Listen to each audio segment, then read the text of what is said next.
Hello friends, इसके पहले उन्होंने डाइजेस्टिव सिस्टम देखा था। इस बार देखेंगे रेस्पायरेटरी सिस्टम। रेस्पायरेटरी सिस्टम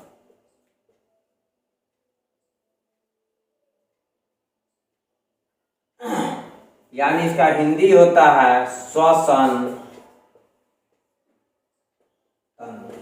इसका हिंदी क्या होता है? श्वसन तंत्र। जिस तरह से हम लोग डाइजेस्टिव सिस्टम देखा, उसी तरह रेस्पिरेटरी सिस्टम हम लोग पिक्चर के आधार पर देखेंगे। ये कितना ज़्यादा आप लोगों को समझ में आएगा।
यहाँ पे हम लोग ध्यान देंगे, रेस्पिरेटरी सिस्टम का हिंदी क्या होता है? श्वसन तंत्र। श्वसन के बारे में सर्वप्रथम जानेंगे। श्वसन का मतलब होता है, इंग्लिश क्या होता है? ब्रीदिंग। ब्रीदिंग ब्रीदिंग का मतलब होता है जो गैस, जो वातावरण जो गैस है, उनको जब हम अंदर की ओर लेते हैं और बाहर की ओर छोड़ते हैं, ठीक है। यानी ऑक्सीजन जो लेते हैं, ऑक्सीजन छोड़ते हैं, यानी नाइट्रोजन जो लेते हैं, नाइट्रोजन जो छोड़ते हैं, यानी गैसों का आवागमन जो होता है वह क्या कहलाता है? ब्रीदिंग कहलाता है। वह क्या कहलाता है? ब्रीदिंग, यानी श्वसन कहलाता है। तो पहला चीज तो यह चीज जानेंगे। जिस तरह से हमने डाइजेस्टिव सिस्टम में देखा था, जब भोजन करते हैं तो क्या होती थी? एक नली होती थी जिसे आहार नाल बोलते थे। तो एक लंबी नली थी जिसे एलिमेंट्री कैनाल बोलते थे। उसी तरह जब हम सांस लेते हैं तो यह भी क्या है? एक नली है, लेकिन आहार नाल जितनी लंबी नहीं है, यह छोटी है।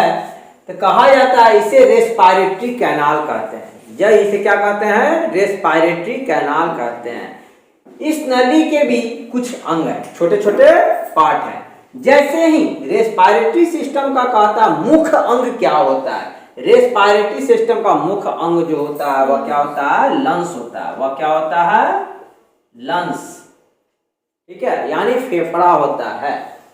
रेस्पिरेटरी सिस्टम की जो शुरुआत होती है, यानी मुख्य जो है, प्रथम जो भाग है वह क्या होता है? नासा छिद्र होता है। देखिए हमारे नाक के दोनों तरफ देखिए दो छिद्र हैं। और नाक में क्या है? दोनों तरफ क्या है?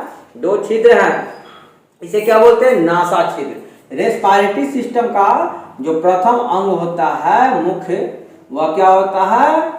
नासा छिद्र। नासा छिद्र। क्वेश्चन आएगा कि रेस्पिरेटरी सिस्टम का सबसे मुख्य अंग तो लंग्स होता है, नहीं, रेस्पिरेटरी सिस्टम का सबसे जो प्रथम अंग होता है वह क्या होता है? वह नासा छिद्र होता है। जब गैस यानी वायु अंदर की ओर जाती है तो नासा छिद्र के बीचों बीच आप देख रहे हैं एक पट होता है। इसे क्या बोलते हैं? पट बोलते हैं, या बीच वाले भाग को क्या बोलते हैं? पट बोलते हैं, ठीक है। इसे क्या बोलते हैं? पट, या इसे इंग्लिश में सेप्टम बोलते हैं। इसे क्या बोलते हैं? सेप्टम। हिंदी में भी लिखा जाता है सेप्टम। बायोलॉजी का बहुत ऐसा नेम है जो इंग्लिश और हिंदी समान होता है। तो इस बीच वाले भाग को क्या बोलते हैं? सेप्टम बोलते हैं। ठीक है, अब देखिए नासा छिद्र के चारों ओर यानी पट के नासा छिद्र के चारों ओर एक ग्रंथि पाई जाती है। छोटी छोटी ग्रंथि होती है, देखते हैं नाक में कभी हाथ लगा तो गुलटुल करता है, उसे क्या कहते हैं? श्लेष्म ग्रंथि कहते हैं। उस श्लेष्म ग्रंथि से द्रव स्रावित होता है। उससे क्या होता है? द्रव स्रावित होता है। यह द्रव श्लेष्म ग्रंथि से क्या होता है? द्रव स्रावित होता है, जो कि आधा लीटर प्रतिदिन होता है। आधा लीटर प्रतिदिन होता है, यानी म्यूकस जो है यह चिपचिपा होता है। यह क्या होता है? चिपचिपा होता है। तो जब हम सांस लेते हैं तो कहा था एकदम शुद्ध वायु थोड़ी होती है, गंदी होती है। जो गंदगी होती है यह श्लेष्म ग्रंथि क्या होता है, यानी म्यूकस क्या होता है? अपनी ओर खींच लेता है। छोटे छोटे जो जीव जाते हैं उसे क्या करता है? अपनी ओर खींच लेता है। तो देखते हैं गंदगी चारों ओर जम जाती है। तो हमारे जीवन के लिए यह बहुत ही लाभदायक है श्लेष्म ग्रंथि। कहा जाता है नासा छिद्र के जो चारों ओर होती है यह श्लेष्म ग्रंथि सारे गंदगी को अपनी ओर खींच करके हमारे लंग्स को क्या करती है? बचाती है। गंदगी होने से क्या करती है? बचाती है। अब क्वेश्चन आता है नासा जो छिद्र है, जो पट है, इसके पीछे वाला भाग क्या कहलाता है? तो कहा था नासा छिद्र के पीछे जब जाते हैं तो कहा जाता है एक गुफा है जिसे नासा गुहा बोलते हैं। जिसे क्या बोलते हैं? नासा गुहा बोलते हैं। जिसे क्या बोलते हैं? नासा गुहा। जब हम सांस लेते हैं तो कहा जाता है कि यह हल्का ऊपर की ओर, यह गुहा जो है इसके अंदर एक कपाट होता है, नासा कपाट भी बोलते हैं। यह हल्का सा ऊपर क्या होता है? दबता है। ऊपर की ओर क्या होता है? दबता है। तो इसे क्या बोलते हैं? नासा गुहा। नासा गुहा से जब वायु नीचे की ओर आती है तो कहा जाता है यह भाग जो है ग्रसनी कहलाता है। यह क्या कहलाता है? ग्रसनी कहलाता है। इसे इंग्लिश में फेरिंग्स बोलते हैं। इसे क्या बोलते हैं? फेरिंग्स बोलते हैं। जब यहां तक वायु पहुंच जाती है, जब यहां तक, तो कहा जाता है ये कंठ है। ठीक है, यह क्या है? कंठ है। कंठ के जस्ट ऊपर वाला भाग क्या कहलाता है? ग्रसनी कहलाता है। तो यह वाला जो भाग है इसे क्या कहते हैं? यह पूरा भाग क्या कहलाता है? कंठ या स्वर यंत्र। कंठ या स्वर यंत्र, क्योंकि यह ध्वनि का उत्पादन करता है। क्योंकि यह क्या करता है? ध्वनि उत्पादित करता है। इसे क्या कहते हैं? कंठ या स्वर यंत्र। इसे इंग्लिश में क्या कहते हैं? लैरिंग्स। इसे क्या कहते हैं? लैरिंग्स। ठीक है, लैरिंग्स के नीचे एक नली होती है, छोटी सी नली होती है, 12 सेंटीमीटर लंबी। 12 सेंटीमीटर एक लंबी नली होती है जिसे श्वास नली बोलते हैं। जिसे क्या कहते हैं? श्वास नली। इसे इंग्लिश में ट्रैकिया बोलते हैं। इसे क्या बोलते हैं? ट्रैकिया बोलते हैं। ठीक है, यह 12 सेंटीमीटर लगभग क्या होती है? लंबी नली है। तो क्वेश्चन आता है स्वर यंत्र किसे कहते हैं? ग्रसनी और श्वास नली। ग्रसनी और श्वास नली जो होती है इसके बीच वाला भाग क्या कहलाता है? स्वर यंत्र कहलाता है, जो कि क्या करता है? ध्वनि का उत्पादन करता है। कहा जाता है कि रेस्पिरेटरी सिस्टम में यह बहुत बड़ी भूमिका निभाता है। अब आप लोग देखेंगे जो कंठ होता है यानी जो स्वर यंत्र होता है, इसके सबसे ऊपर में एक कपाट होता है। एक ऊपर में क्या होता है? कपाट होता है, ढक्कन के जैसा होता है। तो जब हम सांस लेते हैं तो ढक्कन क्या होता है? ऊपर की ओर उड़ जाता है और वायु जो है श्वास नली में पहुंच जाती है और फेफड़े तक पहुंच जाती है। जैसे ही हम लोग सांस लेना बंद करते हैं यह क्या होता है? गिर जाता है। जब हम सांस लेंगे यह ढक्कन क्या होगा? खुल जाएगा। तो यह वाला भाग जो है ऊपर नीचे होते रहता है। यह वाला भाग क्या होता है? ऊपर और नीचे होता है। जब सांस लेंगे तो यह खुल जाएगा और जब सांस नहीं लेंगे तो यह क्या होता है? बंद हो जाता है। तो इस भाग को क्या कहते हैं? एपिग्लॉटिस। इसे क्या कहते हैं? एपिग्लॉटिस। एपिग्लॉटिस कहते हैं। इसे क्या कहते हैं? एपिग्लॉटिस कहते हैं। देखिए यह एपिग्लॉटिस इसको भी कोई मदद करता है। ठीक है, यदि कोई चीज ऊपर की ओर उठ रहा है तो इसको सहायता तो कोई ना कोई प्रदान करेगा। ठीक है, जैसे हम अपने हाथ को उठा रहे हैं तो तो ये सोल्जर क्या कर रहा है, हमें मदद कर रहा है। ये क्या कर रहा है, इसके अलावा पूरा बॉडी क्या कर रहा है, हमें मदद कर रहा है। तो यह ऐसे तो हमने नहीं लिख रहे हैं, कोई ना कोई हमें मदद कर रहा है, या हाथ उठा रहे हैं, तो ये सोल्जर क्या कर रहा है, मदद कर रहा है इस हाथ को उठाने के लिए। उसी तरह कहा था एपिग्लोटिस को ऊपर उठाने के लिए एक वोकल कॉर्ड होता है, यह क्या होता है, मदद करता है एपिग्लोटिस को ऊपर। वोकल कॉर्ड से क्या कहते हैं, वोकल कॉर्ड कहते हैं। यह सहायता प्रदान करता है, यह क्या करता है, सहायता प्रदान करता है, यह हेल्प करता है। कभी कभी ऐसा होता है जब हम खाना खाते हैं, ठीक है, तो भोजन जब आता है तो कभी कभी भोजन जो है एपिग्लोटिस जो है उठा हुआ रहता है और भोजन का कुछ अंश अंदर की ओर श्वास नली में आ जाता है। ठीक है, क्या होता है, श्वास नली में आ जाता है। जैसे ही यह श्वास नली में भोजन आता है तो आपको हिचकी आना शुरू हो जाता है, देखते होंगे। ठीक है, यानी आप समझ जाइए कि वो भोजन जो है कुछ दाने जो है अंदर जा चुके हैं। तब यहाँ पर देखिए, यह वाला श्वास नली से जब अंदर आता है तो यह वाला भाग जो है कहा जाता है कि यह ब्रोंकाई कहलाता है। यह क्या कहलाता है, इसके बारे में हम समझाते हैं। यह क्या कहलाता है, यह दोनों क्या कहलाता है, ब्रोंकाई कहलाता है। यह क्या कहलाता है, ब्रोंकाई। और यह वाला, अब देखिए, यह वाला भाग जो है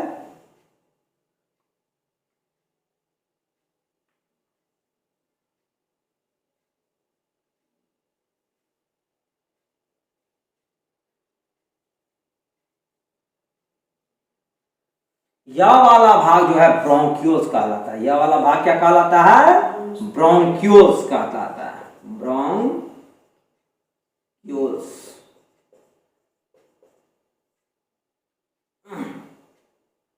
ब्रोंक्यूल्स कहलाता है।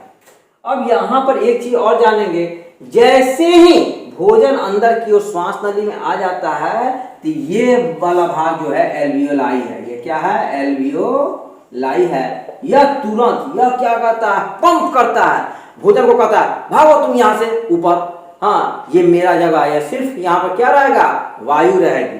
ठीक है, यहाँ से अन्न को क्या करता है, जो भोजन का दाना होता है यह ऊपर की ओर भेजने का काम करता है। तो ब्रोंकाइल से क्या होता है, यह ऊपर श्वास नली के द्वारा फिर ऊपर की ओर निकल जाता है। तो यहाँ पर एक चीज जाने की, कंठ और जो स्वर यंत्र होता है, यहाँ पर जो एपिग्लोटिस होता है यह बहुत बड़ा माध्यम है सांस को अंदर भेजना और सांस को बाहर निकालने के लिए। जब हम सांस लेते हैं तो क्या होता है, एपिग्लोटिस ऊपर की ओर उठ जाता है, और जब नहीं लेते हैं तो यह क्या होता है, बंद हो जाता है।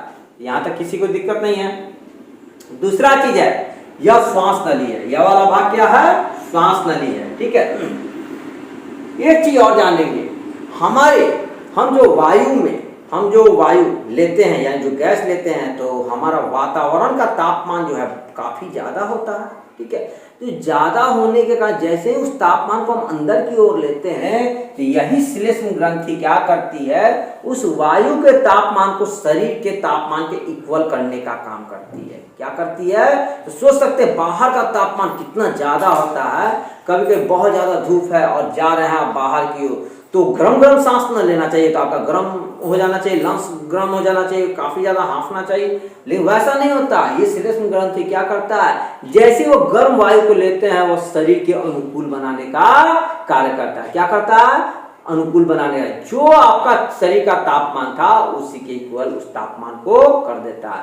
तो उस जो वायु गया वह तापमान को क्या करता है, इक्वल करने का काम करता है। तो श्लेष्म ग्रंथि बहुत सारा कार्य करता है, हमारे लंग्स को रक्षा करता है, हमारे लंग्स की क्या करता है, रक्षा करता है। इसके अलावा जो छोटे छोटे गंदगी होती है, जो छोटे छोटे जीव होते हैं, उसको अपनी ओर खींच लेता है। जैसे अभी कोरोना काल है, ठीक है, इस कोरोना ने क्या क्या कहर बरसाया, तो लोग क्या है, लोग में एक भय उत्पन्न, डरना नहीं है इससे। ये क्या कहा, श्लेष्म ग्रंथि हमारे लिए जीवन के लिए क्या है, काफी ज्यादा, यानी इसका हिंदी होता है म्यूकस। यदि कोई कोरोना यानी वायरस आपके नाक के अंदर में चला गया, ठीक है, गलती से नाक के अंदर में चला गया, तो म्यूकस क्या करता है, अपनी ओर यदि खींच लेता है तो वो तो बहुत बढ़िया काम है। लेकिन यदि वह वायु के सहारे सीधे लंग्स में चल जाएगा तो क्या होता है, लंग्स को इफेक्ट करता है। ठीक है, तो उसमें भी नहीं डरना है। एक दो कोरोना जाते हैं, ठीक है, तब तो सही है, कोई दिक्कत नहीं है। आप क्या करें, उसके लिए सबसे अच्छा काम है गर्म पानी, एक बाल्टी गर्म पानी लें, उसमें नीम का पत्ता और कपूर की एक गोली लें और अपने मुख को वहां पर करें, देखेंगे आपके नाक से क्या होगा, पानी नीचे की ओर, आंखों से भी पानी और मुख से भी पानी हल्का हल्का निकलेगा, यानी म्यूकस निकल रहा है, वह क्या कर रहा है, वो गंदगी बाहर निकल रहा है। आप में जो कोरोना होगा वह क्या होगा, बाहर की ओर निकलेगा, उस भाप के सहारे क्या होता है, बाहर की ओर निकलता है। कपूर बहुत ज्यादा इफेक्टिव हो गया अभी। इसके अलावा एक चीज और जानेंगे हम लोग, तो कहा जाता है कि जैसे ही वायु अंदर की ओर आती है तो क्या होता है, श्वास नली या क्या है, श्वास नली है। श्वास नली कितनी लंबी होती है, 12 सेंटीमीटर लंबी होती है। एक गिलास पानी दो तो।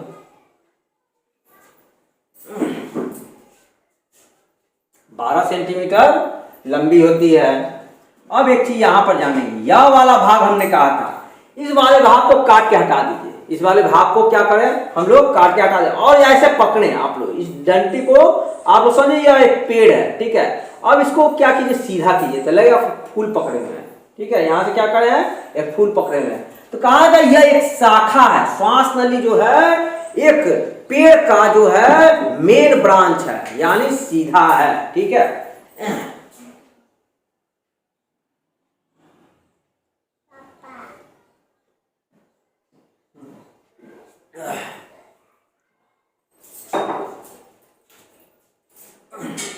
यह देखिए, यह पेड़ का क्या है, सीधा सीधा ब्रांच, एकदम पेड़ की तरह दिखता है। तो ये क्वेश्चन आता है कि जो श्वास नली से फेफड़ा जुड़ा हुआ है उसकी आकृति कैसे होती है, उसकी आकृति जो उल्टे वृक्ष के समान होती है। उल्टे क्या होती है, वृक्ष के समान। एक वृक्ष को उल्टा कर देंगे, ठीक है, खजूर का पेड़ चाहे किसी का पेड़ ले लें, तो वो क्या होगा, उल्टे वृक्ष के समान यह दिखेगी। इसको सीधा कर दीजिए। तो कहा जाता है यह वृक्ष जो है, यानी यह श्वास नली जो है, यह मेन शाखा के रूप में होती है। क्या होती है, मेन शाखा के रूप में होती है। जब यहां से दो शाखाएं निकली, ठीक है, यहां से क्या होती है, दो शाखाएं निकली है।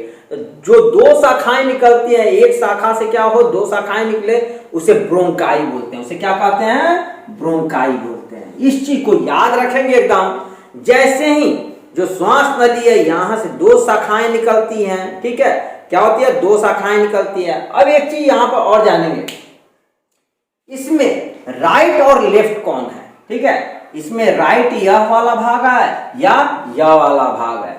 तो आप लोग के सामने हम जब लिख रहे हैं तो आप लोग यह बोल सकते हैं राइट वाला भाग यह है, या क्या है, राइट। लेकिन गलत है, यह राइट नहीं है।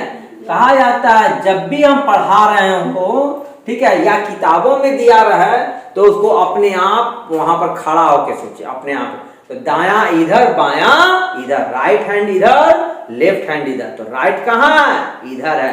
तो यह वाला भाग क्या है, राइट है। यह वाला भाग क्या है, राइट है। यह वाला भाग क्या है, लेफ्ट है। इस चीज को समझे। तो क्वेश्चन आता है कि जो राइट वाला शाखा होता है वह तीन पलक के रूप में रहता है। वह क्या होता है, तीन पलक के रूप में होता है। यह वाला भाग जो है दो पलक के रूप में रहता है। तो देखिए यहां पर यह वाला जो भाग है दो है, और इधर वाला भाग जो है राइट में तीन है।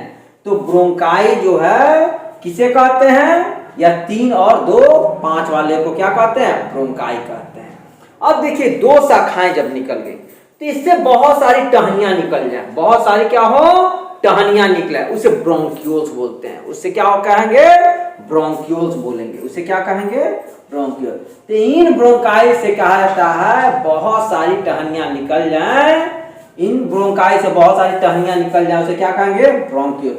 इन ब्रोंक्यूल। अब देखिए टहनी जब निकल जाएगा तो देखते हैं कि आम का फूल, बहुत सारा फूल अंतर मिलेगा, ठीक है। एक पेड़ हुआ, सीधा पेड़ हुआ, उससे दो शाखाएं निकली, उन शाखाओं से बहुत सारी शाखा, तो फल तो देगा ना। तो कहा जाता है फूल के समान जो है यह क्या होता है, एल्वियोलाई होता है। यह क्या होता है, एल्वियोलाई होता है। इस चीज को आप लोग याद रखेंगे। ये क्या है? एल्वियोलाई है। ये क्या है? एल्वियोलाई है। लिख चुके हैं हम, ठीक है। अब एक चीज और जान जाएंगे, हमारा जो लंग्स होता है, ये लंग्स जो होता है, ये रिब्स जो है, ये रिब्स जो हड्डी है, इसके अंदर में लंग्स होती है जो कि एक रक्षा का काम करती है, ठीक है। और लंग्स के चारों ओर, हमारे लंग्स के चारों ओर एक रक्षा कवच होता है। क्या होता है? एक रक्षा कवच, जिसे प्लूरल मेम्ब्रेन कहते हैं। जिसे क्या कहते हैं? प्लूरल मेम्ब्रेन कहते हैं। प्लूरल मेम्ब्रेन कहते हैं। तो क्वेश्चन आता है, हमारे लंग्स का रक्षा कवच कौन सा है, ठीक है, या कवच, लंग्स का जो कवच कुंडल है वह कौन सा है? तो प्लूरल मेम्ब्रेन जो है वह रक्षा कवच है। चारों ओर से प्लूरल मेम्ब्रेन घेरे रहता है और हमारे लंग्स की क्या करता है? रक्षा करता है। एक चीज और जानेंगे, आप लोगों ने बैलून फुलाया होगा, ठीक है, तो कहा जाता है यह एक नली है, यहां से यदि फूंक मारिएगा तो ये लंग्स क्या होगा? फूल जाएगा, या क्या होता है? बैलून की तरफ फूलता है, ठीक है। तो कहा जाता है यदि श्वास नली में फूंक मारिएगा तो ये हमारा लंग्स क्या होगा? फूल जाएगा, ठीक है। उस समय तो जैसे ही हम सांस लेते हैं तो हमारा लंग्स क्या हुआ? फूला है, ठीक है। लेकिन हम लोग नहीं सोच पाते कि हाँ ये फूला है, ठीक है। श्वास नली में गया और श्वास नली से हमारे फेफड़े में गया और फेफड़ा क्या होता है? फूल जाता है। वह क्या होता है? हमारा लंग्स फूलने का काम करता है। तो जब भी वायु लेते हैं तो लंग्स क्या होता है? फूलता है। यहां तक आप लोग स्क्रीनशॉट लेंगे।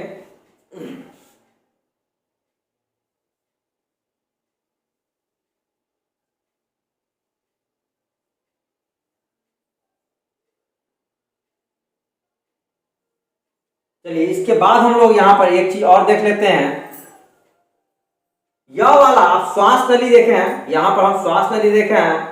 यह जो होती है यह एक हड्डी है। यह क्या है?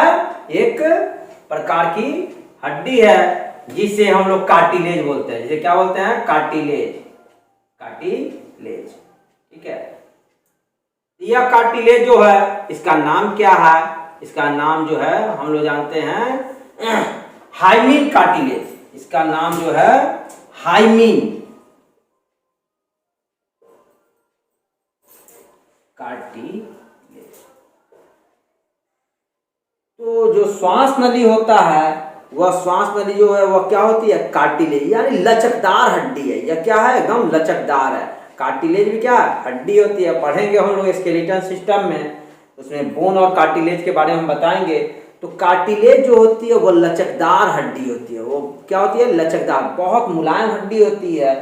वह वाली हड्डी क्या कहलाती है? हाइमिन कार्टिलेज। वह क्या है? वह हड्डी क्या है? हाइमिन कार्टिलेज है। तो क्वेश्चन यदि आता है कि श्वास नली में जो हड्डी होती है, जो कार्टिलेज होती है, उसका नाम क्या है? हाइमिन। उसे क्या कहते हैं? हाइमिन के नाम से जानते हैं। इसके बाद यह वाला भाग जो है काफी ज्यादा लंबा है, तो इसको मिलते हैं हम लोग नेक्स्ट वीडियो में। धन्यवाद।